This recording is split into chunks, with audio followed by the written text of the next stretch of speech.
put the cords out of the way, because I don't know if anyone's using laptops, but if you find you need power for something, feel free to pull it back. Just think of it as a bit of a tripping hazard.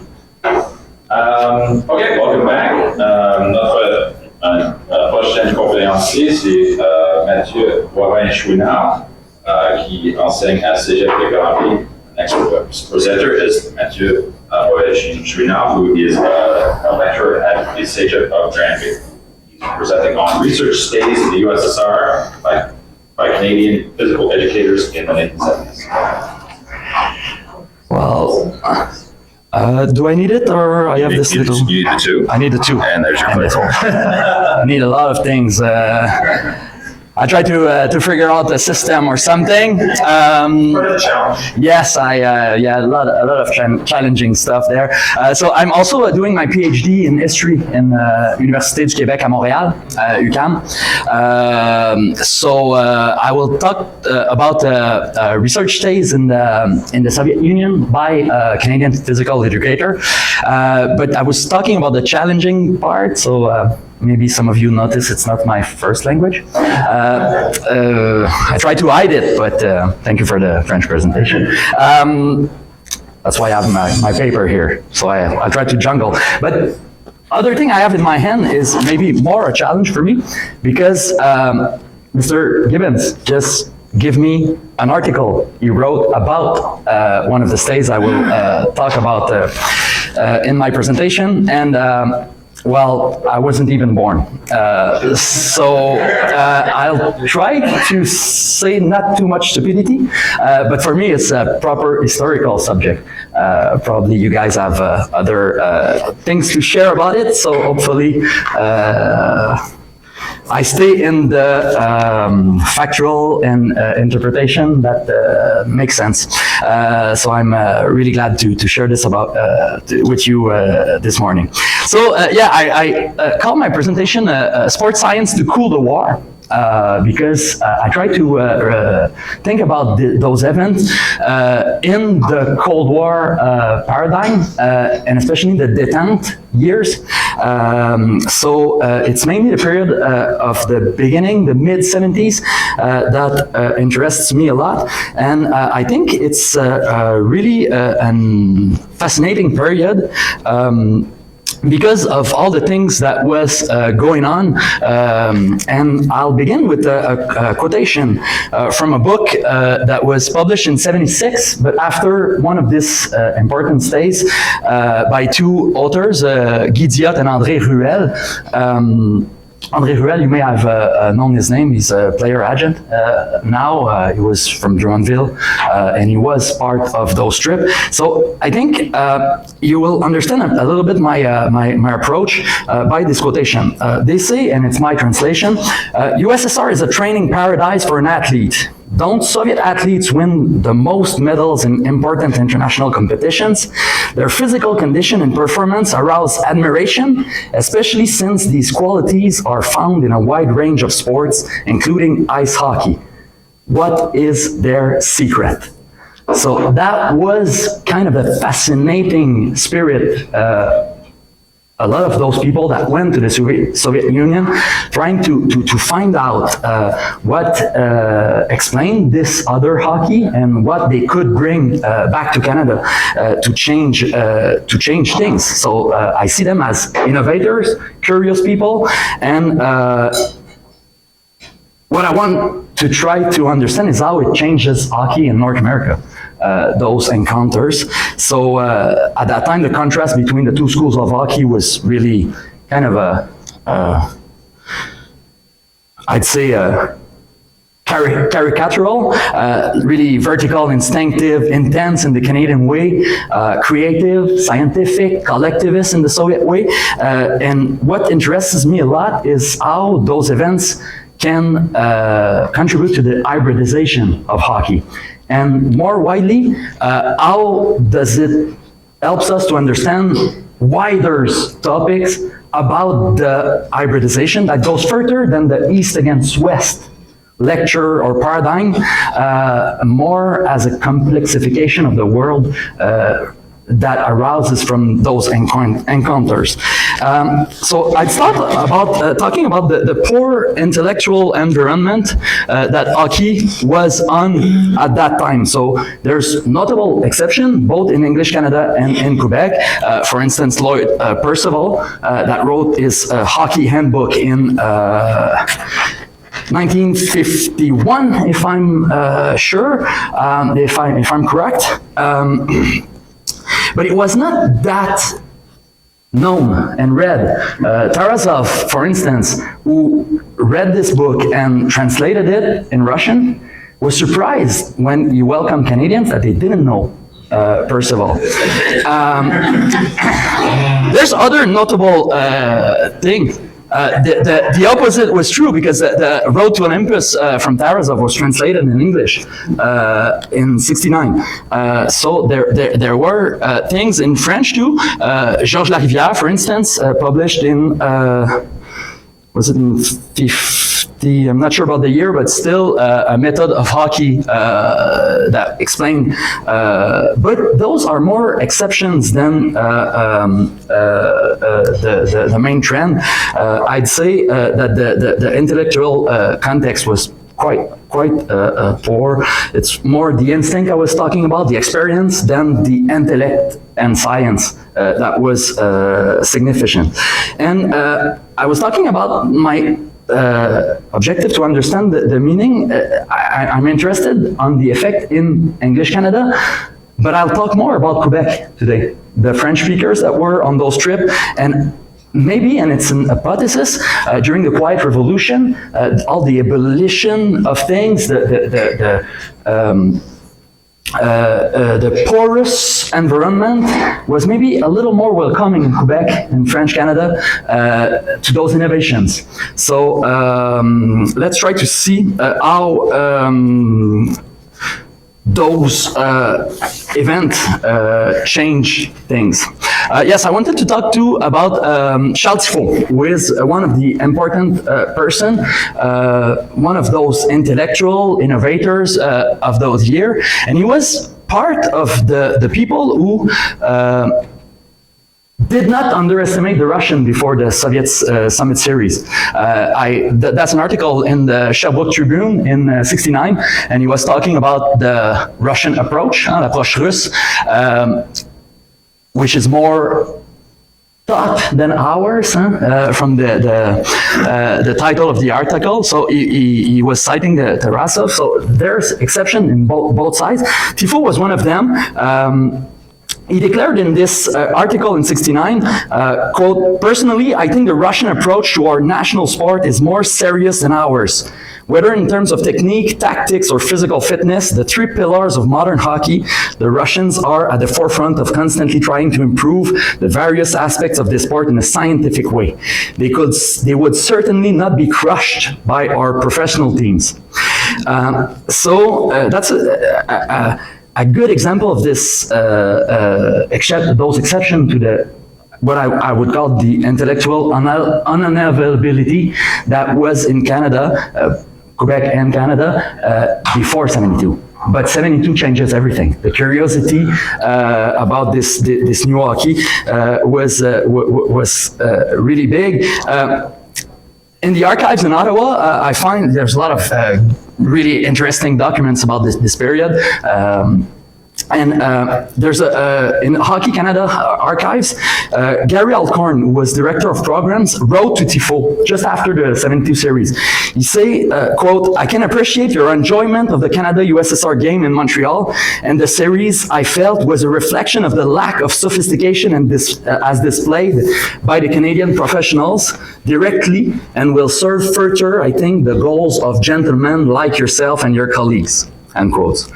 So the trips and the exchange I'm talking about are in the context of filling this gap and changing the paradigms that opens a great period of hybridization and mutual influence on those two distinct schools of hockey. So about the context, it's I was saying here earlier the detent period, so a lull in the Cold War tensions that concretized at the end of the 60s and especially in Canada, the beginning of the 70s, because after the visit of Alexei Kosygin, the Soviet Prime Minister in Canada in November 71, the agreement was signed. You see him being punched by a Hungarian activist and Prime Minister Trudeau intervened. So it was kind of a tricky diplomatic period, but it ended in a game in Vancouver where Kosygin was applauded by the crowd. It was against the Canadians, and he met the players and everything, and seems like an important part of the summit series. But for my subject, it's more the cultural agreement that was signed that is significant, because there is in this Trudeau-Kosygin agreement a document about sports. So they had to develop the context and to incarnate the détente by organizing sport exchange. So there's some of them, especially in the 73 edition of the World Championship, which was in Moscow, there's a delegation in which Georges Larivière was part. It was the Canadian Amateur Hockey Association that was under it.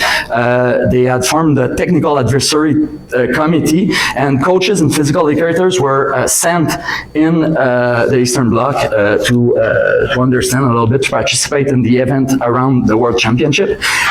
It was badly planned, last minute.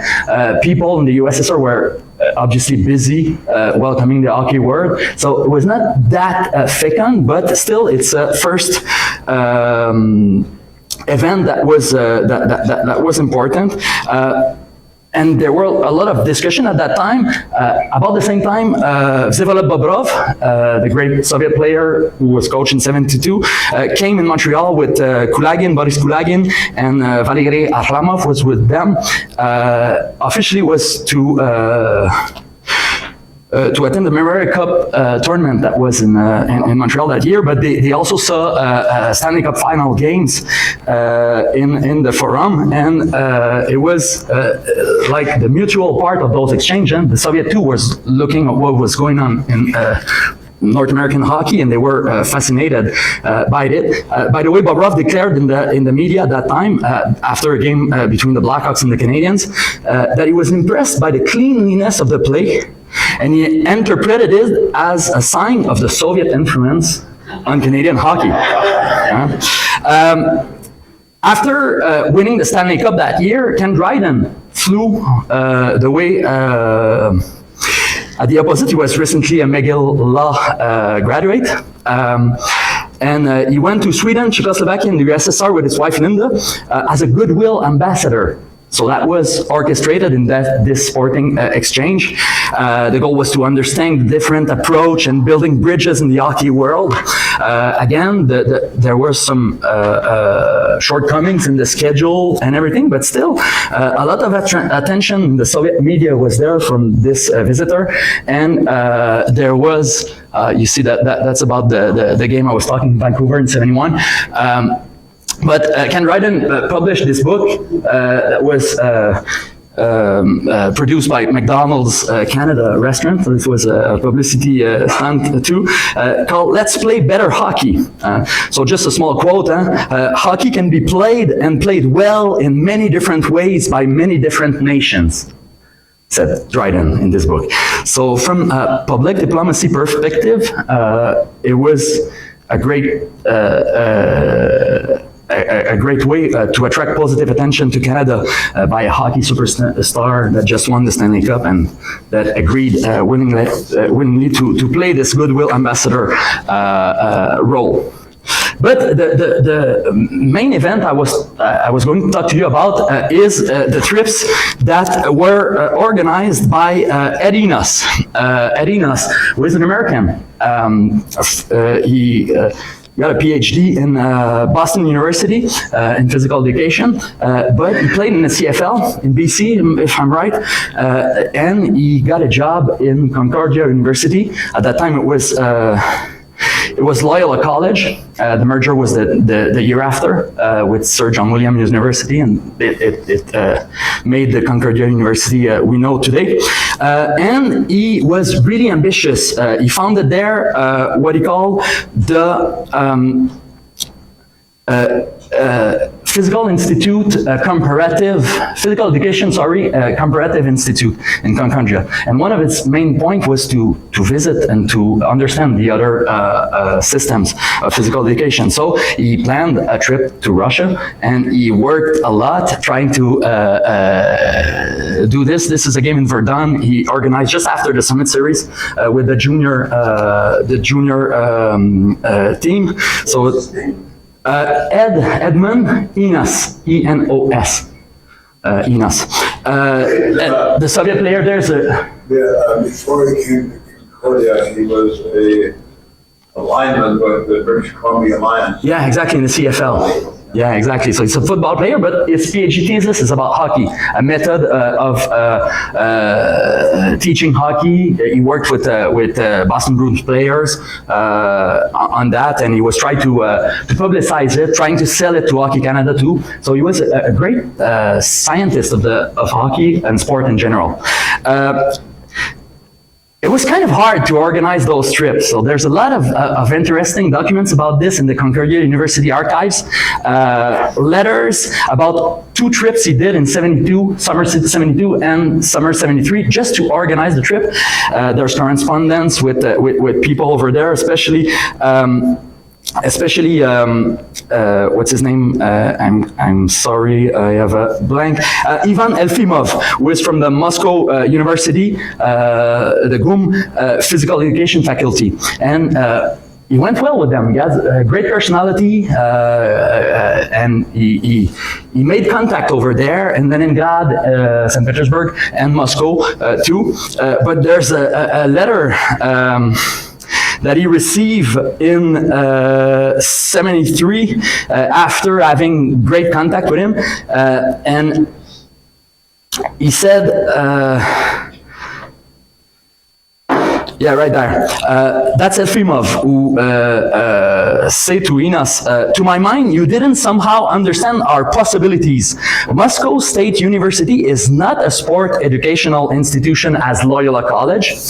According to this, it is aimless to conduct any educational courses between your college and our university. So imagine his deception. He goes there, meet the guy, get on well, his wife send him gifts in Moscow, and then he received this letter, so doesn't work. But Enos, probably a sporting character, I don't know, he was not disappointed too long, and he keep going, and he, I'd say it like that, goes around the bureaucracy difficulties, find the right people, unblock things. He worked with the embassy in Montreal, with someone, Alexander Gresko, maybe you saw his name, who is a KGB agent, who was always around those business at that time, and they succeed after the next trip. Sorry about that. I'll show you a picture, you'll see the people. So Elfimov was not part of the thing, but he replaced it. He used his contact with yeah, that guy. So this is the Reverend Malone, which is because he was a Jesuit college initially, Loyola. Jesuit. Yeah, thank you. Sorry, lost in translation. You have Alexander Kudinov, who is from the Soviet consul in Montreal. The people in the External Affairs of Canada was involved too. So a lot of diplomacy, and in December 73, the trip is authorized, and he organized his first visit in 74, which Mr. Gibbons was a part of. The local partner was Valentin Maslov, who is director of the Institute of Sport and Physical Culture. So it changes the affiliation there, and yeah, that's it. You see, Gresko is that one I was talking about. Yeah, there you go. So those encounters. First, the article that Mr. Gibbons gave me, there's a picture of him with that great personage, Fred Shiro, just won the Stanley Cup with the Flyers, the first of his two, and a couple of weeks later he was on the plane with dozens of physical educators going to Moscow to participate in the program. Well, there was a lot of interesting and important French Canadians, Quebecers. Gaston Marcotte from Université Laval was there. There was the Loyalist coach Paul Arsenault. Pierre Pagé was there too. He was at Dalhousie in the Maritimes at that time. There were also some sport bureaucrats, I call, from Quebec. Robert Nollet, who was the director of the Confédération des Sports du Québec, that was founded there, and Jacques Lajeunesse, who was in charge of a think tank responsible of rethinking the sports in Quebec at that time. It was the proto-ministry of sport that was called the Haut Commissariat à la Jeunesse, aux Loisirs, au Sport. There was a lot of people from the universities and CEGEP in Quebec. My uncle was there from Chicoutimi. First thought about doing this project. He said, work on Soviet hockey. I've been there with Fred Shiro. I was like, So he was part of the group in '74 too.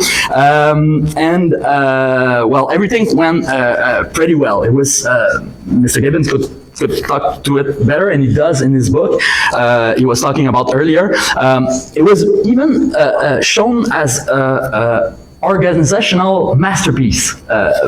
Auto-proclaimed a little bit, but still, it's impressive to see that. You see a certificate there signed by Prime Minister of both countries, and Enos and Maslov I was talking about. So it was actually the first such big group to do 3 weeks length stays that gave them great access to this other sport culture, and especially hockey. A little bit after, well, you see those Quebecers I was talking about. This is during the '74 series against World Hockey Association. So there was another delegation that went there. So you see most of the guys that would be those anti-conformist intellectual that were trying to innovate in the Quebec's hockey. In the other group, you see Tifo that I was talking about earlier, Georges Larivière, who wrote the book, Christian Pelchat, who was a professor at UQAM, Marcotte was there, and this is Claude Chapelot was also involved in this thinking. And probably I'll end with this. I don't know the time I have left. 59. Maybe I take 5 minutes if it's okay. Yeah, to continue. Excellent. So. The year after, which was now officially the Concordia University, Enos brought another group. He innovated a little bit there, and the book I was quoting at the beginning was by two people who were on the second trip in summer '75. This trip, they separated the group into the generalist, I'd say, and the hockey specialist. So there were two programs in it. It was kind of a part two, and you see the kind of impressions that were left and diffused. It was published in '76 at the Édition de l'Homme, which is kind of a big publisher. They talk about, with not much critic perspective, about the organization, the science, the infrastructure. You see Luzhniki Arena here, the Lenin Stadium over there, and especially they were really impressed about the science and technology applied to hockey. So you have a lot of a pictogram like that, pictures that try to understand the secret, as they were saying, of the success of hockey. You see Alexander Ragulin there looking at the 72 players. So there's a lot of fascination about that. And maybe I end with the interpretative perspective, hypothesis that I have here, and I would like to know if you think that it's a good path to follow, is that there in Quebec, at that time, there were a more porous environment to those innovations. And there were a lot of people kind of looking for a quiet revolution of sport and hockey. So it was important in Canada, but in English Canada, there's always this kind of reflex that's saying hockey is our game. We won in '72, and it worked. But in Quebec, the marginality of some of those actors was maybe more porous, as I'd say, to understand that. So the research those guys I was showing you did in the years following this was always based on the Soviet example that we should follow. So there's a book edited a couple of years ago, a collective book by James Linding and Andrew Ullman. I like the title, and the same but different. Hockey in Quebec. And the coincidence with this socio-economic and intellectual evolution we have there is visible in those books. You see, there's one that was published in '77 by Christian Pelchat, who was in the group I was talking about with Gérald Boulan and Jacques Caron. L'Offensive Rouge, les secrets de la tactique soviétique au hockey. So the secrets of the Soviet tactics in hockey. So same thing, a lot of pictograms, analysis of what went on there. And Marcotte and Larivière were at the center of this influence group that founded a private group that was called Scadia, that was trying to sell a way of teaching hockey more modern and scientific. Gaston Marcotte also founded what he called the Modern Hockey School, École de Hockey Moderne, to teach hockey differently. There was a lot of experiment in the university in between the practitioner and the academics. And their collection, you see, is called Hockey Scientific. And they published a lot, like Le Patinage by Larivière. There you have Évaluation technique du joueur de hockey by Marcotte, that was published there. You see other title.